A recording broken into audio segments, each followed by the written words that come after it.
እንኳን ወደ ቻናላችን በሰላም መጣችሁ። ዛሬ ያልተለመደና ጥልቅ የሆነ የህይወት ጉዞ ይዘንላችሁ ቀርበናል። ስሙ ኤንጂን አኩዌሪክ ይባላል። በአንድ ጊዜ ሁለት የተለያዩ ማንነቶችን ይዞ በሚሊዮኖች ልብ ላይ የሰፈረ ተዋናይ ነው።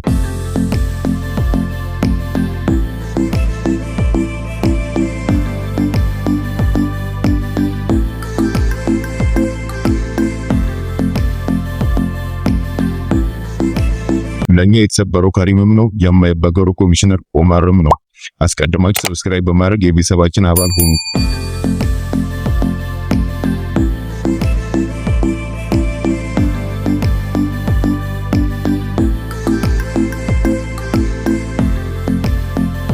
የትንታኔ ስለሱ ብቻ ሳይሆን አንድ ሰው ከየትኛውም የትምህርት መስክ ተነስቶ ዓለምን ሊያስደምም እንደሚችል የሚያሳይ ነው።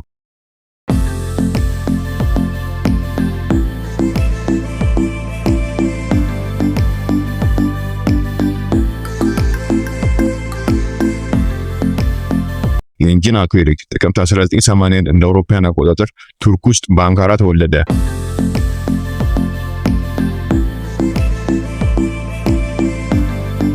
ከእናትና ከአባቱ ያደገ ሲሆን አባትየው የመንግስት ባለስልጣን ሲሆኑ እናቱ የቤት እመቤት ናቸው። አንድ ታናሽ ወንድምም አለው።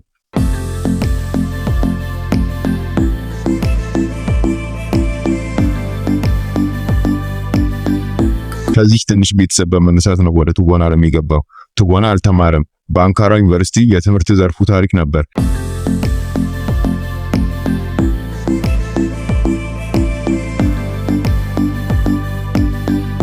ይህ ታሪክ ግን ወደ ትወና ዓለም ብርሃን ያመጣው ወይም የስኬት መብራት የበራበት ነው።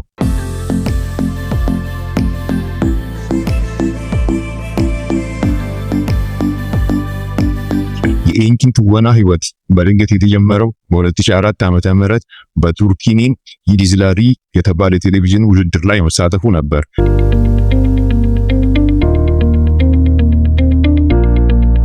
ውድድሩም በሁለተኛ ደረጃ ማጠናቀቁ የትወና በሩን ከፈተለት።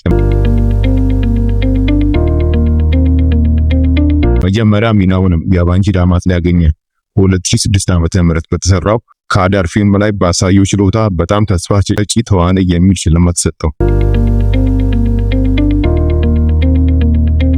ትልቁን ዝና ያገኘው ፋትማ ጉል ውስጥ ካሪም ኢንጋዝ በተባለ ሚናው ነበር። ካሪም በጥፋተኝነት ስሜት የተሰበረ በጸጸት የተቃጠለ ሰው ነበር። ኤንጂን የካሪምን ውስብስብ ስሜት በማሳየቱ ካሪም በኢትዮጵያ ውስጥ የማይረሳ ገጸ ባህሪ ሆኖ ቀርቧል።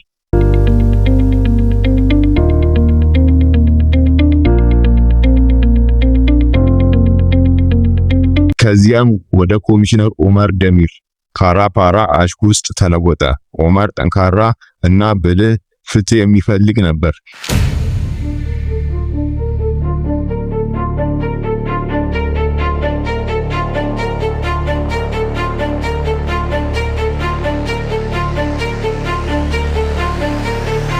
ኤንጂን በሁለቱ ሚናዎች መካከል ያለው ፍጹም ልዩነት ከጸጸት ወደ ፍትህ የትወና ችሎታው ምን ያህል ሰፊ እንደሆነ ያሳያል። ለኦማር ሚናው ለዓለም አቀፍ የኤሚ ሽልማት በእጩነት ቀርቧል።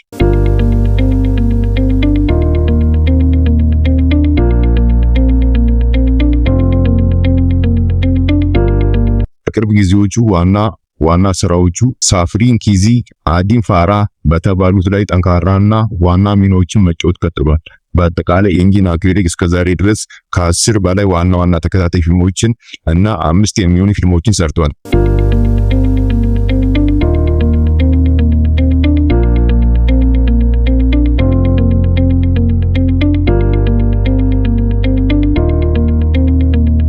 የግል ህይወቱ ይህ ሁሉ ዓለም አቀፍ ዝና ቢኖርም ኤንጂን የግል ህይወቱን በሚገርም ሁኔታ የሚጠብቅ ሰው ነው። ብዙ ጊዜ የሚነሳው ጥያቄ ሚስት አለው ወይስ ልጆች አሉት የሚለው ነበር። እስካሁን ድረስ በይፋ ሚስት ወይም የታወቀ ፍቅረኛ እንደሌለው ነው የሚነገረው። ለዚህም ነው የግል ህይወቱ ሚስጥር የሆነው።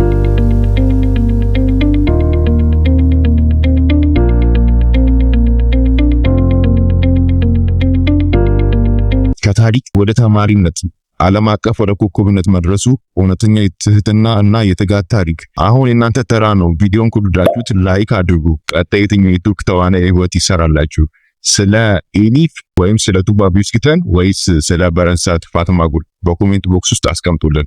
ቻናላችንን ሰብስክራይብ ካላደረጋችሁ አሁኑኑ አድርጉት። እስከ ቀጣይ ቪዲዮ ድረስ መልካም ጊዜ ተመኘንላችሁ።